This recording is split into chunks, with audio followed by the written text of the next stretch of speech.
50,000 দিলাম। এটা হাতালি দিলাম। Thank you so much. তারপর দেব কি আমরা?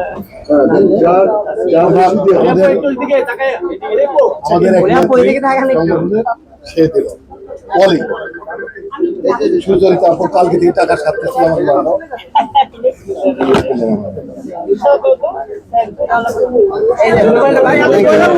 Thank you. এই যে আমাদের মাঝে আরো ওষুধ এবং সবকিছু নিয়ে আমাদের সাথে তালিম চলে আসছে। খুব ইম্পর্টেন্ট জিনিসগুলো একটা সেকেন্ড একটু একটু থেমে সবাইকে ছবি নেওয়ার একটু সময় দিই। একটা সেকেন্ড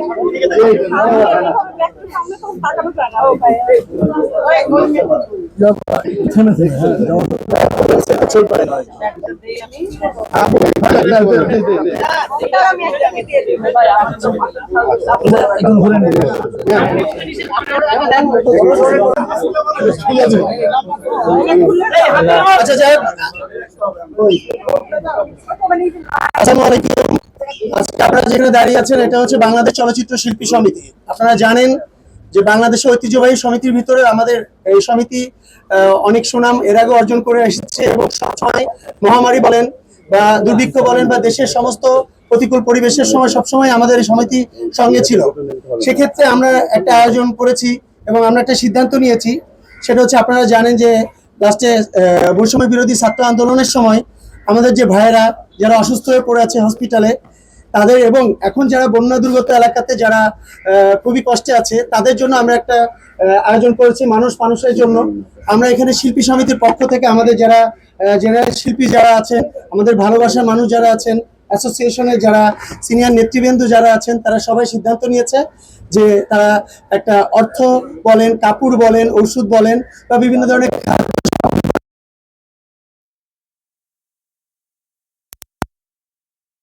প্রেসিডেন্ট সাহেব আছেন, যুগ্ম মহাসচিব আছেন, এখানে আমাদের সিনিয়র আপু আছেন, আমাদের সুচরিতা আপু আজকে এটা উদ্বোধন ঘোষণা করবে। উনি আমাদের সবার সিনিয়র, আমাদের সবার ভালোবাসার মানুষ। আপু তিনি উদ্বোধন ঘোষণা সবারই এগিয়ে আসা উচিত। আমাদের অনেক ভাই বোন আজকে না খেয়ে আছে, বলার তো নাই কিছু।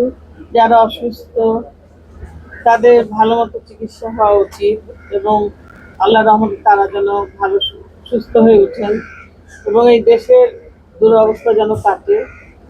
এরপরে যেন আরেকটা মহামারী আসবে সেটা যেন না আসে, আমি আল্লাহর কাছে সেটা দোয়া করি, দোয়া চাই।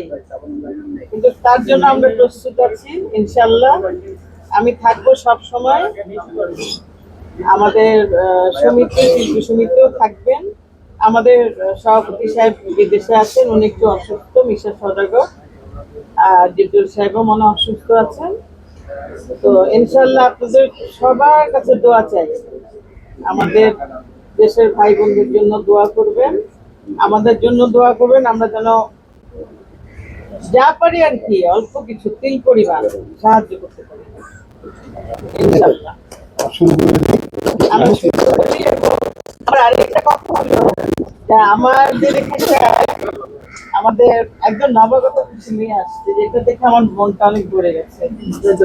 এই যে একটা মেয়ে, এই যে আছে একটা, এটা অনেক বিখ্যাত আনোয়ারার মেয়ে মুক্তি, ওখানে আছে। এরা যা তোমরা আসছো মানে অনেক গর্বের ব্যাপার, চলচ্চিত্রের জন্য অনেক গর্বের ব্যাপার। ঠিক আছে, তো বিসমিল্লাহ মুক্তি দিয়ে শুরু করলাম। আমরা উদ্বোধন করি মুক্তিকে নিয়ে।